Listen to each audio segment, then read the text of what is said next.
Hey, what's going on, everyone? Today we have the meta snapshot for patch 14.1. This is going to be the week 2 update. So right now, Twin Terror Twitch is literally terrorizing everyone on ladder right now. It is by far the best augment. If we look at the stats right now, it's a 3.91, 3.92, which is a little worse than last week. I think it was like 3.8 something. But you can see that they're just the two best augments right now. The only one that's better is Expose Weakness, but people are only taking this because they already have Twin Terror from before. Literally, I played this many times. And if we look into my match history, it's like pretty much the only thing I'm climbing with. Like, I get it once, first place there. I had no Vexes, no Twitches when I took this augment. I just hard forced the comp because no one else was going for it. Scrolling down a little bit, this game here, Twin Terror, first place again down here. Like, literally, like, I don't know how people lose with this augment. In the first game, I did not have any Vexes, and I just took the augment on stage 3-2, hard forced it, got a first place. In the other two games, one game I had a great punk start, so I just hard forced it there, and obviously that one does well. But then the other one, I just hard forced the comp without any punk units in stage 2, and I just won that game really easily as well. I know it's anecdotal, it's only 3 games, right? But like, the comp is just the easiest thing ever. It's free wins. I've seen so many other people play it as well, and it's also free wins for them. It's just the best comp right now. And yeah, it's literally just terrorizing ladder. So luckily, there are a lot of other good comps to play because we don't always get this augment. I'll get into my how to play the patch section at the end of the video. But first, we're going to cover all the other comps, how to play them, when to play them, things like that. But we have Twisted Fate Disco, Yone Reroll, Riven Reroll, and Country Reroll rounding out the S tier. Lots of reroll comps. My favorites right now are going to be Yone and Riven. They share a lot of the same units. So if you just slam like Titans BT or something like that early on, and then just hard force whichever units you hit more of, or whichever one you hit the headliner of first, gonna be a pretty good way to kind of climb a little bit. Country Reroll, a little more situational, but very good comp. In the A tier, Pentakill, we dropped this down from S tier because Karthus is still really good, but maybe it's a little overplayed right now, maybe a little bit too contested, and he also gets countered by Illaoi. Like, a lot of people are just playing 1-star Illaoi, and the tentacles just bait Karthus, and it's really hard to win a lot of those games. After that, we have Annie Reroll, solid comp. Executioner, Karthus Akali, just another variation of Karthus. Olaf Reroll, it's rising up. It's a solid comp. It is really situational, but when you get it, you can get some weird games. Emo Reroll, it's another version of like the Vex comp. Misfortune Reroll, a very solid AD option. If you're going AD in the early game, you build Infinity Edge, you build Deathblade, and you need to reroll, Misfortune is going to be a good option. Oftentimes, the Country Reroll units are like contested by all the Twin Terror people because they also like playing Vex and Amumu. But with Misfortune Reroll, like, pretty much none of your units are contested. No one's going for Misfortune. And if you need a bailout from a reroll comp from AD, with AD items, it's going to be the only option you kind of have. Yasuo Reroll, very solid if you get it early. KDA Ahri Akali, a decently balanced 4-cost comp. Ezreal Caitlyn, one of the AD flex builds, but you need like a lot of items to play this. Jax Reroll, you need like perfect Jax games in order to try this, but it's still a solid comp if you do get it pretty early. Rapidfire Caitlyn Bruisers, another AD flex build, and then True Damage at the very end. True Damage spat did get affected a bunch. It's still good if you get it. Like, obviously go for spatulas on carousels because you could build like Pentakill spat, you could build True Damage, you could build Country spat, all sorts of things you could kind of try. But overall, it's still solid if you hit the units 2-star and you have a ton of items. So a lot of comps that were good before, they were good because people were like spamming Heartsteel and massive lose streaks, and you get a ton more items that way. But right now, people aren't doing that as much, so other comps are kind of shining a bit more. Like Yone Reroll and Riven Reroll, you really only need 4 items in both these builds. You need 3 Yone items or 3 Riven items plus an Even Shroud, and that's pretty much all you need. And you get 6 items per game in TFT from like the base set of items. But if you get like a ton of item augments, if you're on like Scuttle Puddle, then a lot of the other comps, such as like a duo carry build like Ezreal Caitlyn, is really going to shine pretty hard. In the B tier, we have Katarina Reroll, Ahri Sentinel, Fast 9, Punk, Corki, Ezreal, Seraphine, and Heartsteel Reroll. All these have like kind of their place, but I might only play these in maybe 1 out of every like 50 games. The exception might be Seraphine Reroll. It is a pretty situational comp. If we look at the data for all the 2-cost units and we look at their 3-star rates, we have Jax at the top as the most popular one, followed by Pantheon and Twitch. And then after that, we have Senna, then we have Seraphine at 14% 3-star rate. 14% is really, really low. For reference, that means when you play her, you only 3-star her 14% of the time. So she really isn't appearing in that many games, but one thing she does have going for her is her average placement. It is at a 4.18. Obviously, Pantheon on Twitch are going to have the best ones there, but she has like an okay play rate with a good average placement if you hit her 3-star. For example, it's much better than Jax, but the thing is people go for Jax a little bit more often. And I'd say Jax is kind of more like build defining, if that makes kind of any sense. Like, you don't go into a game thinking like, oh, I'm going to like hard force Seraphine, but some people did that with Jax before. I don't think Seraphine's at that level yet. I play her in a lot of different comps. If I'm going like any sort of Ahri build, she's obviously going to be a part of that equation, which kind of leads her to get like contested a bit. Also with Jax, if you start the game with like a Zhonya's Paradox, which is one of the artifact items, like obviously your game for Jax is going to be incredible. But there's no surefire sign to like hard force Seraphine, but again, she does have her spot in the meta if you get the right game for it. But again, if you get the right game for anything, you could pretty much play anything. There are tons of reroll comps. You could probably win with like Nami 3, for example, if like all the stars align. But we can only play so many TFT games during a certain patch, so we generally try to hit all the ones that are going to be played a little bit more often, such as this one, Twin Terror Twitch. So the build is super easy. You only care about 4 units, so if you're ever having this augment, just go to your team planner right away, put in a Mumu, Pantheon, Twitch, and Vex, and that's all you care about. 4 units. It's really simple to play. Try to get Punk in as early as possible and use your Punk roll every single round, and then go to level 6 as safely as possible with as much gold as possible. Like, try not to dip below 50 gold. That way you get the most amount of interest, and then slow roll for Twitch, hit Twitch 3, level up to level 7, hit Amumu and Vex 3. Potentially at level 7, you add in whatever synergy you're missing. So for example, if you're going Vex and you have Executioner Vex, like this, you could add in an Akali or a Karthus or a Samira to get to 4 Executioner like that. Probably Akali is the best one out of those 3 options if you have no items. If you have a ton of items, then maybe Karthus if you want to throw some leftover items onto Karthus. If you get Emo Vex, so this one's a little bit different, just add in Annie or Poppy to get to 4 Emo, or get an Emo Spat. That's all you have to do. Where is Poppy? Poppy's over here, just throw her in the front line like that, and you're good to go from there. What happens if you're playing Twitch? If you get Twitch Headliner and you are going Punk, just play 4 Punk. So add in Jinx or Vi and call it a day. I prefer Executioner. Executioner is definitely better than Punk, but you can only choose what more dog gives you, right? So if you get Executioner, obviously it's the same thing. Just throw in like Karthus or Akali and you're set. And you're good to go from there. 4 Executioner is going to be incredible, giving your team a ton of crit. Another option you can do if you do get Punk is you could also take out Pantheon if and only if you have no copies of him, and potentially play like a Thresh or a Nico later on. They are slightly better tanks, so that's something to keep in mind compared to like a 2-star Pantheon. Also, like, you don't need this extra Mumu with Twin Terror. If you read Twin Terror, the main draw to Twin Terror is it gives bonus critical strike chance. It also gives some health, and it gives attack speed. What stats do we want on our tanks? Health. But it doesn't give that much, so you don't need to add in an extra copy of the tanks if you don't want to. You could use that slot to kind of fill in random synergies that you could potentially get from like extra spatulas. You really only care about running 2 Twitches and 2 Vexes because the main stat that you care about is the critical strike chance, and with Executioner, it just makes the comp really, really, really good. The positioning of the backline does change up a little bit. It depends on who you're facing. Obviously, if people are running a lot of Akalis, you probably don't want your primary carries in the corner. You want to put them in the center.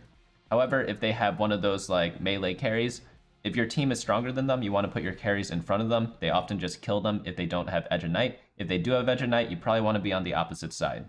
If you do want more information on how to play this comp, and I am spending more time on this comp than I will on other comps because it really is that important, because it's by far the best comp right now, head on over to the website bunnymuffins.lol/meta, where I update the tier list every single Friday. Next comp up we have is Twisted Fate Disco Dazzler. This comp is pretty solid. It's probably the best 4-cost comp right now. The only weakness of it is that it relies on legendaries a little bit. For example, Ziggs is incredible in the comp because it gives you Dazzler. Some people really like playing Alawi because it fits in with Bruiser, with Gragas, and it's just another good legendary. But if you don't have the legendaries yet, you could play something like the board you see here, 5 Disco, 4 Dazzler, with Lux, Nami, and Taric added in. But as you get access to more and more legendaries, you could replace Lux, Herrick, and Nami for things like Kiana, Ziggs, Alawi, Sona, things like that. Because that's how you get like a really, really capped team. So this comp is really good because it kind of stabilizes with the cheap board in stage 4. And then in the late game, you have a lot of different outs that you could kind of use. For example, if everyone's playing Karthus, if you hit an Alawi, the matchup becomes super, super easy. The only matchup weakness of this comp is going to be things like Riven or Yone. Twisted Fate has a very hard time with single target damage, so it is a bit weak into those builds. So what you can do before deciding to play this comp is kind of scout the lobby, see how many people are going for like Yone and Riven, and if there's no one doing it, then you probably could hard force this comp and do pretty solidly. But if there are like 2 players of it and you're like kind of low health, maybe you should consider a different AP comp. All that being said, we don't always have the choice of choosing our comps because headliners are like a very game-defining thing this set. But ideally, in this comp, you want Twisted Fate or Blitzcrank headliner. For the items, Twisted Fate uses all sorts of different items. They recently buffed his attack speed, or like the way he interacts with it. So a lot of people like Rageblade, Archangels is good, Jeweled Gauntlet is good. But honestly, you could build anything on Twisted Fate. Like Spear of Shojin's really good, Giant Slayer's good, Hextech Gunblade's good. You literally could build any item on Twisted Fate. That's like one of the main advantages of this comp. It's like the comp is pretty cheap. You're running like 2 1 costs and a 2 cost and 2 3 costs. But the items also don't really matter. So you could kind of pivot into this comp from almost anything. And the same cannot be said for something like Ahri. Ahri is very item dependent and she kind of wants 3 specific items. Overall though, this is just going to be one of those typical fast 8 flex comps. Next one up we have is Yone Reroll. One of my favorites right now, Yone and Riven. I just love their playstyle. 3-cost rerolls are like really useful if you ever get like tons of econ in the early game, or if you need to like stabilize during stage 3. That's when I go for these reroll comps. So if I like lose streaked all of stage 2, I'm at like 60 life or whatever. By the time I reach stage like 3-5, maybe I'm even like 40 life. That's when I really like to stabilize with like Yone or Riven reroll, because if you hit, you could just win the game randomly because these comps are very, very strong. And if you don't, you can often just like beat everyone else. You could often just beat everyone else who's trying to do something like a fast 8 and kind of catch up in terms of health that way. So the main core of the Yone build is going to be Crowd Divers plus Edgelords. But Edgelord does not really matter. You only need 3 Edgelord. One mistake I see people making with the Yone reroll comp is they spam a lot of Edgelords. They go like 5 or 7 Edgelord. You really don't need that because he does not really care that much about attack speed. Like, yeah, obviously everyone likes more attack speed. It's never going to be a bad thing if you told me like, hey, what if you could play this exact build, but I just gave you 1000% more attack speed? Obviously, I would take it. However, if I have to make sacrifices for it, obviously I wouldn't take that trade. And in TFT, in order to get certain things, you have to make some sacrifices. And oftentimes that's going to be playing like random legendary units, or in this case, going for like 6 Crowd Diver. If you ever get Crowd Diver Headliner, that's going to be the best way to cap this board, because the damage you get from the 6 Crowd Diver buff is just so much that like no amount of attack speed can kind of make up for it. Another reason why attack speed isn't that important on Yone is because he is mainly reliant on his spell cast, so he does that little like slash or whatever when he reaches full mana, and that's the main bulk of like what he does. He doesn't really like auto people to death. It's mainly just that big slash that heals him up to full and kind of does like a ton of damage. So again, while attack speed is great, you really only need 3 Edgelord. You don't really need to like force yourself to go into 5 Edgelord and have to play something like a 1-star Yasuo, because that's not really going to help the main part of your team. Other things to look at is adding in random tanks such as Mordekaiser and Echo, and kind of using Viego as like a second or tertiary carry. Zed's another good option too as a secondary. It depends who you 2-star first. So if I 2-stars Viego first, I'm going to put all my items on Viego. If I 2-star Zed first, I'm going to put all my items on Zed. So even though you look at these pictures whenever you're scrolling through the website and you're like, oh, I have to itemize Zed because I see this in the picture, it's not always the case. You kind of have to look at things from a game-by-game basis. If you have a 2-star Viego, obviously put the items on Viego. Another mistake I see people doing with the Yone Reroll build is having Katarina in the second row. So oftentimes people will kind of position like this, and they'll be like, oh, Katarina has 2 range, let me put her in the second row. But that doesn't really matter because you kind of want her to die because she CCs the enemy backline when she dies due to the Crowd Diver buff. So after Crowd Divers die, they leap to the furthest enemy, dealing a bunch of damage. So what I like to do is I like putting Katarina opposite side. That's why she's like kind of over here in that setup. And that way she jumps to the unit near Yone. So if Yone is on the same side as their primary carry, Katarina's going to get a free couple second stun on them so that Yone can heal back up and kind of kill everything. But again, I see a lot of people putting Katarina second row, and that just doesn't really help your team at all. Put her in the front row. She's going to be sacrificed. It's okay. Kind of what you want. Next, let's talk about items. Yone items are like kind of flexible. It really depends. Like, you really just care about getting Yone 3-star, so if you can get there as safe as possible, that's really going to be like 90% of a Yone game. But obviously, if you could handpick your items, something like this would be pretty ideal. But there are a bunch of other options. For example, instead of Titan's Resolve, you could use Edge of Night.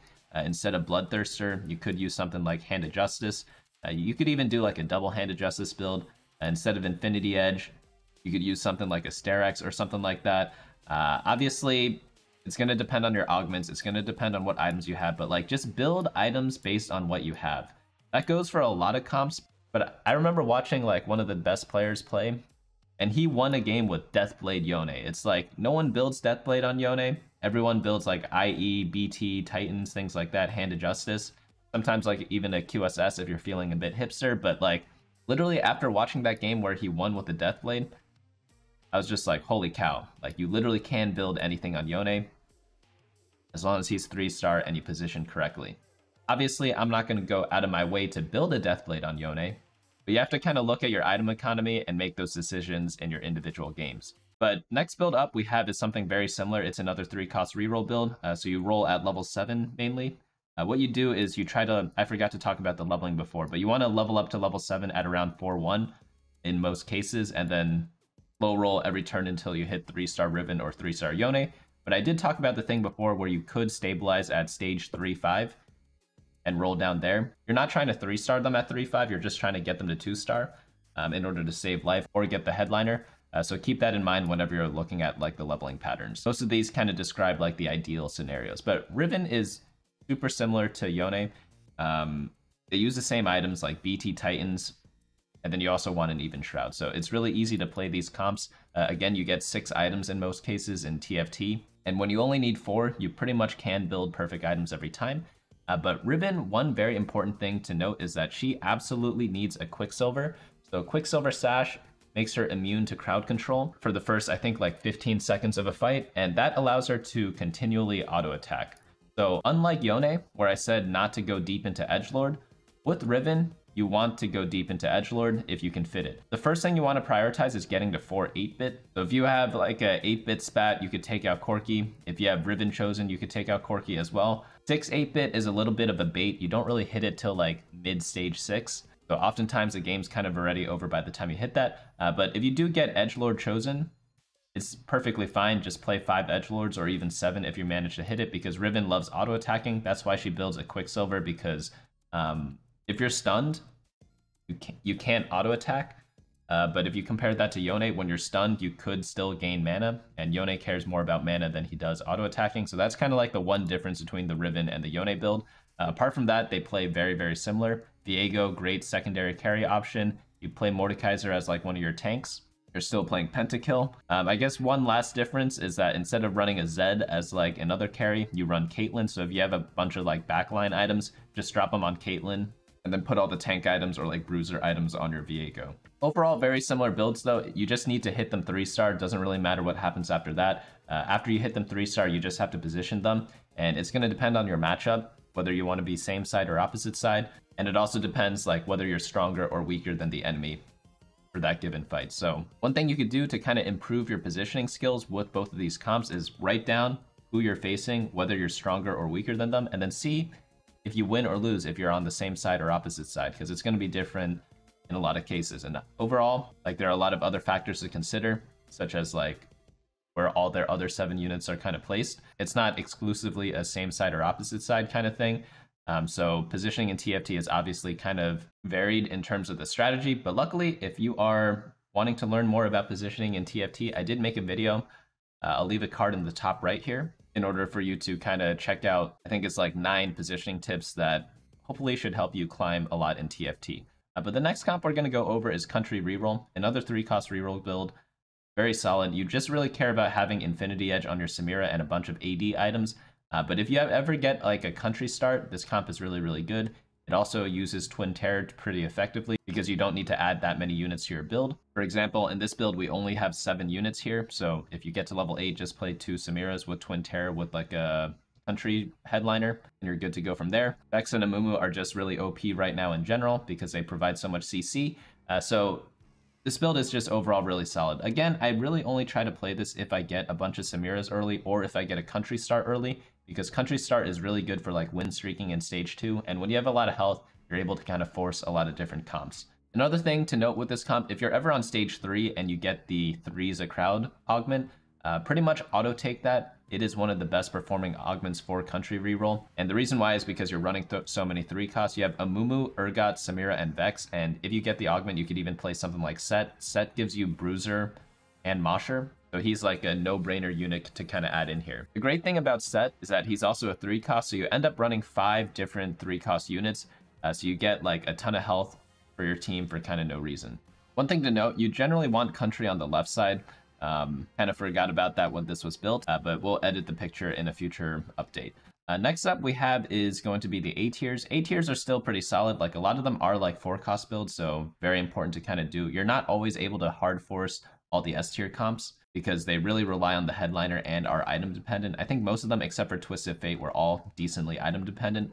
But for Pentakill, you could kind of build everything because tank items you could throw on Mordekaiser, AD items you could throw on Zed or Viego, AP items you could throw on Karthus. So you have like a bunch of different options there. Also, you have a lot of different champions to use. You don't have to do like a Viego build. You could do like Karthus Akali. So in terms of headliners, you have like so many different options to choose from. You could even switch into a TF build because again, TF can use almost any items.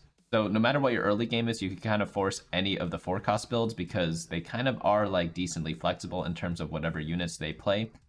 So that's one of the good news about playing kind of like the fast 8 type of strategy. The bad news is that you could get dizzy. So there are going to be a lot of games where you're flexing a lot of different boards and you're doing your like big roll down on level 8. You have like 60 gold or 50 gold, and then you just don't finish your roll down because you're buying too many different units, and then you end up with a team that's not really synergistic.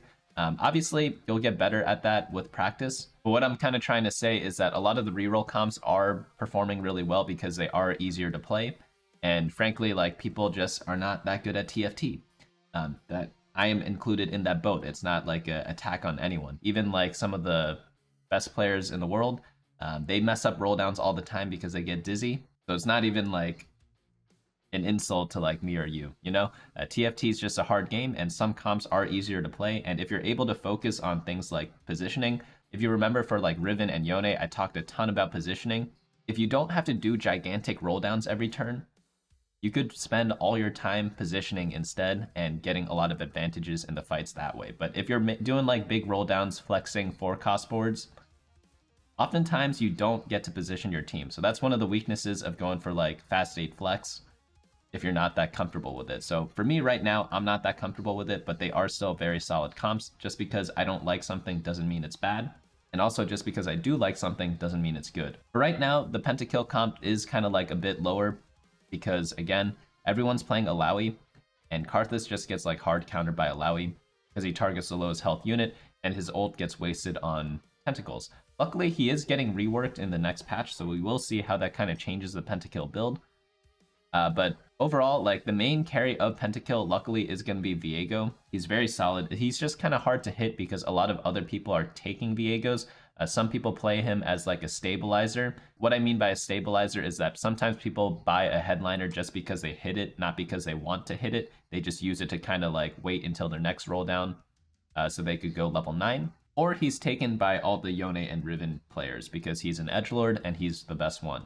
So it is a little tricky to kind of play Pentakill right now because the units are a bit contested. That's why going the flex route is very, very viable because you have a lot of different options. Next up we have is Yone Reroll. This is just like a solid 1-cost reroll build, probably like the best 1-cost of the set. I believe Yone Reroll has been viable the entire set, and there are a lot of different builds for her. So like right here you have the like basic version, which is the Superfan build. You play this in the early game, but then in the late game you can play stuff like 4 Guardian, you can play like 4 Emo. You'd even play 6 Emo if you get like a bunch of spatulas. Or you could play like 5-7 Spellweaver. There are lots of different options for this build, but as long as you get Annie 3 at a reasonable time, I like to hit her sometime during stage 3. So in order to do that, I only play Annie Reroll if I get a ton of Annies in the early game. So if you are on stage 2-1, let's say, and you have 5 Annies, that's going to be one of those times where you're like, hey, maybe I should go Annie. Anything less than that, I mean, it's a free country. You could force Annie Reroll from any spot. I'm not saying you can't do it, but I just wouldn't feel comfortable doing it with less than 5 copies of Annie. I guess if you have perfect items for her, maybe with 4 copies, I might force it. But there are a lot of different things you could do, because if you have like Shojin Nashers, you could play Twisted Fate, Karthus, even Ahri to some extent. So you're never like locked in, even if you do have perfect items. But 1-cost reroll is really easy to play. Just follow this leveling pattern. Do not press the level up button. And then at stage 3-1, roll down to 30 gold, and then slow roll after that. If you don't know what slow rolling is, go to the website bunnymuffins.lol/meta. At the very top, we have this thing called like a TFT dictionary under guides. And there are a lot of popular TFT terms that I might be saying unintentionally that maybe you don't know what the meaning is. So you could just Control F and look up whatever word I said that was kind of confusing. But back to the guide, that's pretty much all Annie Reroll. It's pretty easy comp to play, but there are a lot of different variations of it. Next up we have is Executioner, Karthus, and Akali. This is a really good build. Make sure you play KDA Akali. One mistake I see people making a lot of times is there are a lot of points in the game where you don't have 3 KDA in. Let's say you don't have Nico yet, for example. And sometimes if you're playing Echo, because Echo is just like a popular mid-game unit to play and he's used in a lot of different comps, what some people accidentally do is play the true damage version of Akali. And that is a big no-no, because the whole point of this build is that Akali jumps to the backline from the KDA version. He deals a ton of damage but doesn't kill the backliner, and then Karthus ults and kills them. So if you have true damage Akali out there, because you have 1 KDA and 1 true damage on your board, so it's kind of like a tie, it's based on the last unit you put in. So if you put in Echo, she'll turn into a true damage. If you put in Lilia, like last or whatever, she'll be KDA. So just keep that in mind before you hit 3 KDA. Just make sure she actually is KDA, because that's like the whole point of the build. Like, these two units are very synergistic together because they damage the same units, and that's like the main power of the comp. So if you don't do that, you're kind of like lacking in a lot of points of the game. But overall, this is just another 4-cost flex build. Akali items could be the same as Viego items. So if you're going for Karthus, you hit Karthus headliner, you're doing your roll down, you're hitting no Viegos. What do? You could play Akali and then drop down to like 3 Pentakill, or like maybe just play 5 Pentakill depending on like what units you're hitting. So that's another thing to kind of keep in mind. A lot of the boards you're seeing, there's a lot of different variations to them, and that goes especially true for the 4-cost flex builds. A lot of the reroll builds like Twin Terror, Country, things like that, the boards are generally the same every single time. But with a lot of the 4-cost builds, you have to play random stuff because you are kind of flexing as you play TFT. But next build up we have is Olaf Reroll. Oh, by the way, another build you could flex with this is the Akali Ahri comp, and we'll get into that a little bit later. The next one up, I am more excited to talk about. This is going to be the Olaf Reroll. This is like classic 1-cost reroll, but Olaf was like kind of forgotten before. But he's actually like semi-decent now.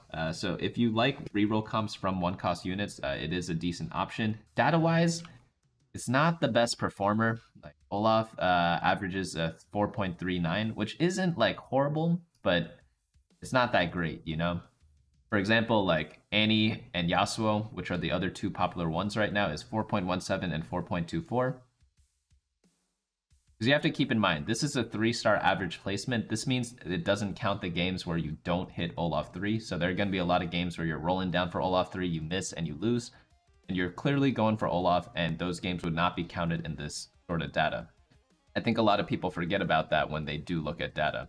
But that's a topic for a different day. Essentially what I'm trying to say is 4.4 average or 4.39 average isn't that great unless you have like a really, really good spot for the unit. So if you have like perfect items, which is like as many Titans resolves as possible, and having a ton of Olafs in the early game, that would be the spots where you kind of go for this. So I said I wanted 5 Annies on stage 2-1. You might want like 6 Olafs at stage 2-1.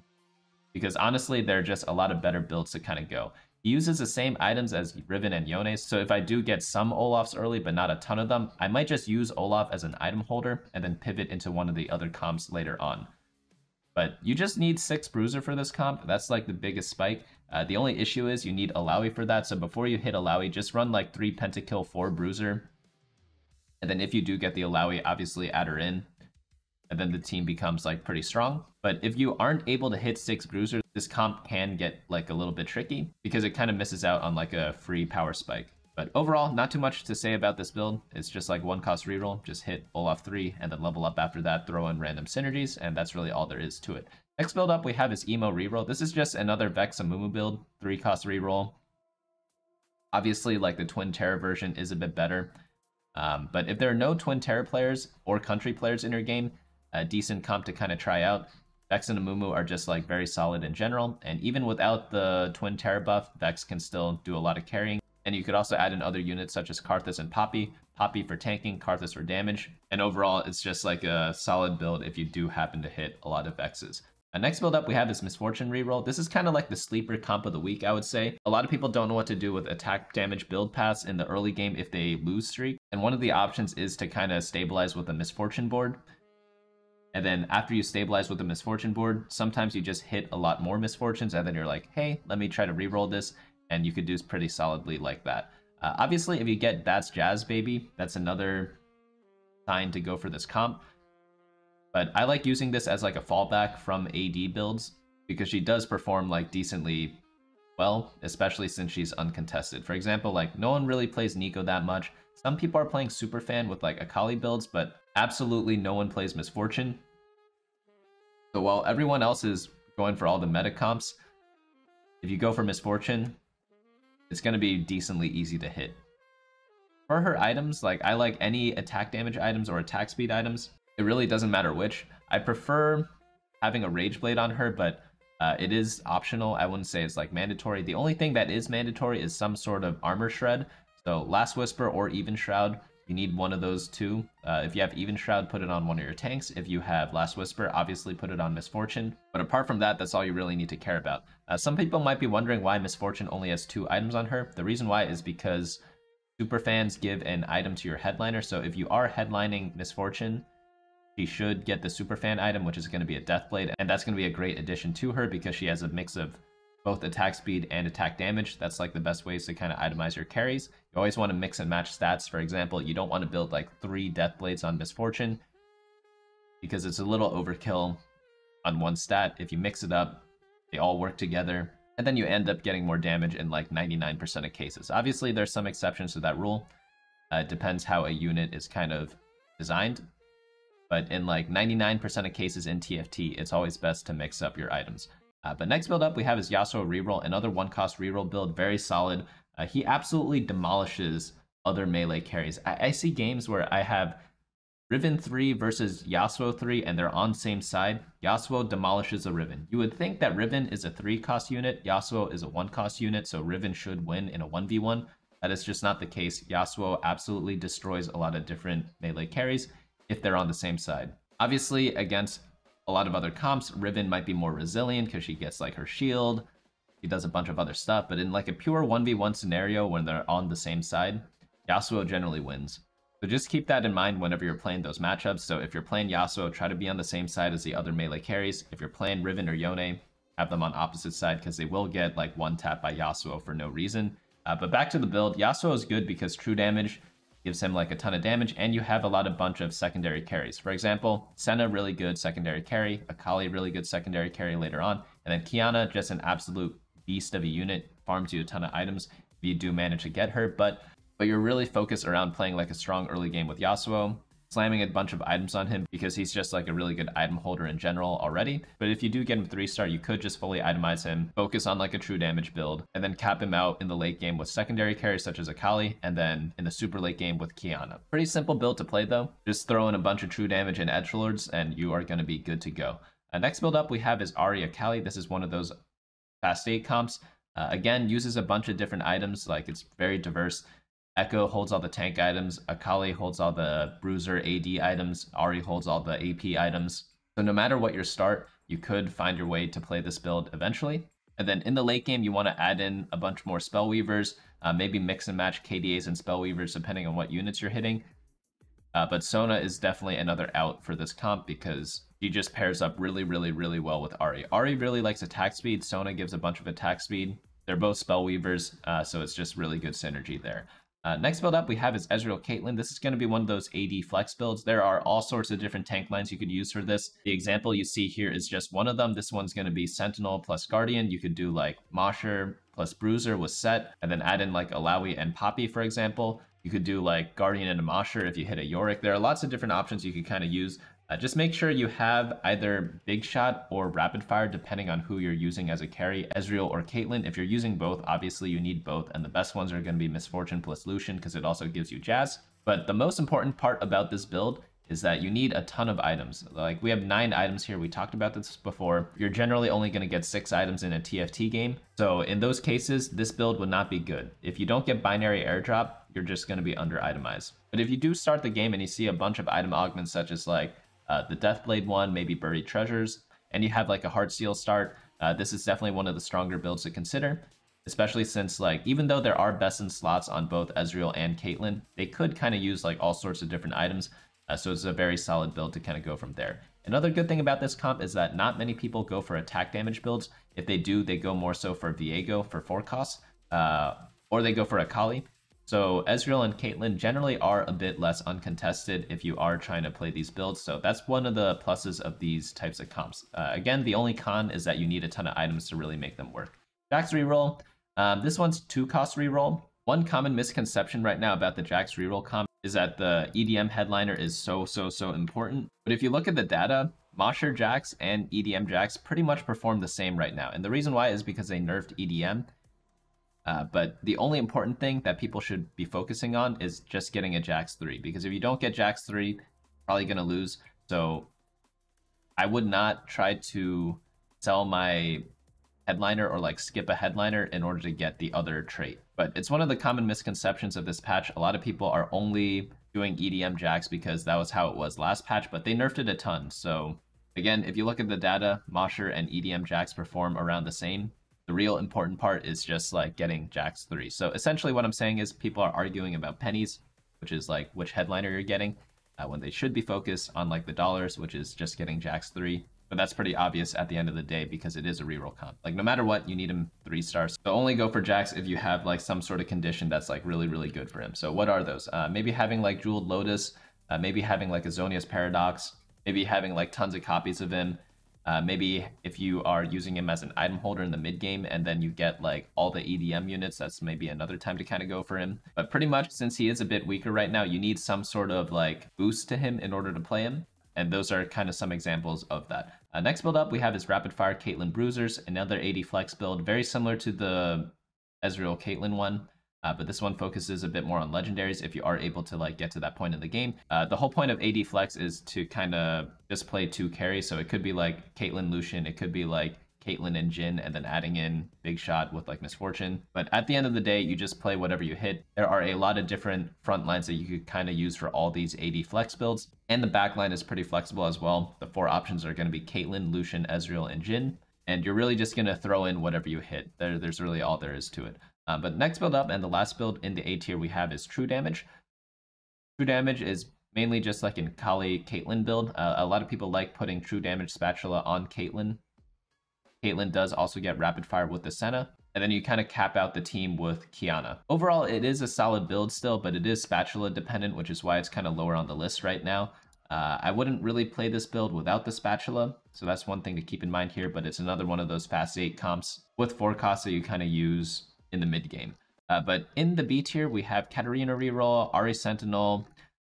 This comp, again, I talked about this last week. It is still pretty decent, but no one builds like blue buff for every build anymore, so it's a little harder to play. The reason why this was popular in the last patch is because everyone built blue buff for Ezreal, and then if you happen to hit Ahri, you could just switch into Ahri. But there was a comment in the last video saying like, how can Ahri go from S tier to B tier in one patch? Don't tell me it's the attack speed nerf, but the reality is it's like a lot of different factors. They nerfed Sentinels, they nerfed Ahri. Attack speed is the most important stat on her, so even if the number doesn't look that big, it does really affect a unit a lot. You could see this in the history of every single TFT patch. There are a lot of times where even I thought a 0.05 attack speed nerf doesn't affect a champion, But it really does, especially when they're attack speed reliant like Ahri, for example. Why do we build Nashers on her? It's so she casts faster. Attack speed clearly is important. But there are a lot of different factors too. Like the meta changed. No one builds blue buff anymore. And even though I explained this in the last video, when I got to the Ahri section, maybe this person did not watch the whole video. But I pretty much said the same exact thing that I said now. A lot of it has to do with blue buff. People built blue buff every single time last patch. You could not get a tier on any carousel, but now that's not the case anymore. So obviously the build's going to suffer a bit, and they nerfed like 2 things about it. They nerfed Sentinels, and they nerfed Ahri, and the entire meta changed. So obviously, yeah, like a lot of things are different. That's why a comp could go from S to B tier. But hopefully that clears a little bit more things up. I've just realized everything I just said does not matter because clearly I said this in the last video already. The person probably didn't watch that part. He probably just looked at the list at the start and like clicked off the video. But I do read the comments. I try to respond to as many as I can. So if you do have any questions or have any comments, like I'm definitely not against comments, but it's going to be a lot more constructive if people actually watch the explanation in the video so I don't have to type it out again in the comment later on. Anyways, next build up we have is the Fast 9 comp. Fast 9 you do very situationally. So remember how before I said people oftentimes just pick a Viego to kind of stabilize, or like he's used as a stabilizer. A lot of people do that in stage 4 if they have big econ and they hit like a decent headliner or like a playable headliner early on in their roll down. And in a lot of those cases, people go Fast 9 and play around legendary. So what ends up happening is that all the 4 costs get taken. So you just pick whatever you can, bleed out a little bit in stage 4, and then in stage 5 you go for like 2-star legendaries. Obviously you can't get the headliner that reliably because there's only like a 2% chance you get 5-cost headliners in your rolls, but what you do instead is you have like 50 gold at level 9. You're gonna hit a 2-star legendary, you just don't know which one yet, and you could also mix and match it with your current board, which with a bunch of decent 4 costs, and just like stat check people. So even though you don't have like the most synergies active or most traits active, oftentimes 4 and 5 cost units just stat check people and win the game that way. So that's kind of when you would want to go for one of these comps. Next build up we have is Punk Reroll. Really good at lower ratings. If you look at the data for Jinx, in Masters Plus, she's a 4.67 as a 3-star. But if we go to Gold, she's a 3.68. Like, Punk is really, really, really good if you're trying to climb from like Iron all the way to Diamond. Like, it is probably one of the better comps to do it with. If we look at like Emerald, it gets a bit worse. If we go to Diamond, it's a bit worse. And obviously Masters, it was 4.67. So like, if you're anything below Diamond, you probably could just force Jinx every single game. Just play any Punk board like we see here. There are a lot of different variations, but pretty much like this is the base. Pantheon, Vi, Jinx, Twitch, and Aphelios. And then you just add on random crap after that. Like the other crap that you add in can literally be anything. It could be Guardians, it could be Country, it could be more Rapid Fires. It could be 6 Punk if you get Punk Spatula. They're like, the options are literally endless. But if you're ever looking for like a really good comp to climb from lower ratings, like this is definitely one of those to kind of consider. But it does get a bit worse later on. Next build up we have is Corki Reroll. Probably wouldn't play this. Ezreal Bruisers, like you don't want to play 6 Bruisers unless you're like playing Olaf or something. This was one of the like early builds we had from PBE. Seraphine Reroll. This is one of the hipster comps right now. It is viable, but there are very like specific conditions that kind of go for this. I don't think 2-cost rerolls are in that great of a spot right now. I kind of would just ignore this. But if you do happen to get like 6 Seraphines with perfect items and you're at stage like 3-2 or 3-1, then yeah, go for the build. But if not, like I prefer going for other things. But yeah, that's going to be pretty much it for the tier list right now. Just to summarize a bit and like how I'm going to approach the patch right now, like obviously I'm praying for Twin Terror every single game. So if you get that, just force a Twin Terror build. But if not, which is going to be like what, 90% of your games, 95% of your games, you can either force a reroll comp. Yone and Riven use very similar items, so that's going to be my first pick. If you get a lot of AP items, you could force Karthus or Twisted Fate builds. And lastly, if you have Heartsteel on 2-1, you could go for like Ezreal, Caitlyn, AD flex if you want. But again, you need a lot of items for that. That's going to be how I'm kind of like approaching it. But again, just to sum up, Twin Terror, terrorizing everything. Twisted Fate Disco, probably the best 4-cost comp. A bunch of rerolls that you could kind of try. I'm probably going to play these 5 comps in like most of my games, maybe like 80% of my games. I'm probably forcing them a little bit too much, but I kind of forgot how to play flex, so I'm getting too dizzy whenever I do the level 8 roll downs. So I really just try to do the 3-cost rerolls for this patch. Maybe next patch I'll practice a bit more and I'll be a little bit more versed in the flex builds, but right now I'm just trying not to get confused during the game. I'm trying to focus on positioning. I'm trying to focus more on like managing my economies, playing like better TFT. So when I'm forcing a comp that really doesn't have any deviations, it's a lot easier to like use all my energy to play the game. So that definitely is something to consider. A lot of people are like, oh, like that's not optimal. And like, yeah, I know it's not optimal. Everyone knows it's not optimal. You're not a genius for saying that. But the truth of the matter is, in a lot of things in TFT or like in life in general, is that sometimes you just need to get the job done. And if you're just trying to like do decently at TFT, hard forcing a comp, there's like no shame in it because it's like much easier to do. And you can work on all the other parts of TFT that are not flexing, because there are a lot of decisions to make with like itemization, positioning. There are tons of like micro decisions that you could be doing a lot better, and you're able to improve on those when you're just like hard forcing a comp. It's like if you're playing chess, you wouldn't recommend to an amateur to play the Sicilian defense, for example, because it's like very high skill cap. You have to study for like 6 months on like all the different variations when you could just play like a random opening like the London system, which is like super easy to play, very easy to learn, and you play the same thing every single game. That's kind of like the difference between like hard forcing a comp and flexing. It's like when I was playing chess a long time ago, I faced international masters that were still playing the London system, and they're playing this both against me and against other international masters. So it's like, obviously everyone knows it's not the best opening, but if you're just there to play like decent chess and climb that way, like that's a very viable option. Like I think a lot of people shame other people in terms of like flexing versus hard forcing, and keep in mind I do flex most of the time. In like 90% of patches I am pretty flexible, but this patch I just happen to be like spamming reroll comps from in most cases because like for me it's just easier on this patch. But just find what works for you at the end of the day. That's going to be the most important thing. But that's going to be it for me for this week. There is going to be a new patch on Wednesday. I think that's like 5 days from now. So I will be doing a patch update there and be updating the tier list next Friday as well. So definitely hope to see you all in those videos. But that's going to be it for me. I hope to see you all next time.